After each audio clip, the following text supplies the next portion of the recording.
Senior స్టార్స్లో super ఫామ్లో ఉన్న hero Akkineni Nagarjuna అని చెప్పుకోవాలండోయ్. మనం సోగ్గాడే చిన్ని నాయన ఊపిరి చిత్రాలతో వరుసగా 3 సూపర్ హిట్స్ కొట్టేశాడు నాగ్. ఇదే స్పీడ్ ఇంకా కంటిన్యూ అయ్యే ఛాన్సులు పుష్కలంగానే ఉన్నాయని చెప్పాలి. ఈ శుక్రవారం రిలీజ్ కానున్న నిర్మలా కాన్వెంట్లో హీరోగా శ్రీకాంత్ కొడుకు రోషన్ నటించిన ఈ చిత్రాన్ని అన్నీ తానే మోస్తున్నాడు నాగార్జున.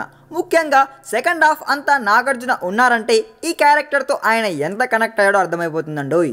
అయితే తనకు సినిమా రేటింగ్లు ఇవ్వడంపై మాత్రం పెద్దగా నమ్మకం లేదని చెప్తున్నాడండోయ్. ఏ సినిమా అయినా కూడా అందులో కంటెంట్ ఉంటే చాలు, అదే ఆడేస్తుంది, రేటింగ్లపై రిజల్ట్ ఆధారపడి ఉంటుందంటే నేను నమ్మను అని తేల్చేశాడు నాగార్జున. నిజానికి నాగ్ ఇలాంటి డిసిషన్ తీసుకోవడంలో వింతేమీ లేదు. రివ్యూలు రేటింగ్లకు అతీతంగా ఈ మధ్య రిజల్ట్లు వస్తున్న సంగతి తెలిసిందే. రేటింగ్లు బాగున్నా సినిమాలకు కలెక్షన్స్ లేకపోవడం, బాగోలేదన్న సినిమాలు ఎరగదీసి ఆడేయడం జరుగుతుంది. అందుకే నాగ్ ఇలా చెప్పారని చాలామంది అనుకుంటున్నారండోయ్.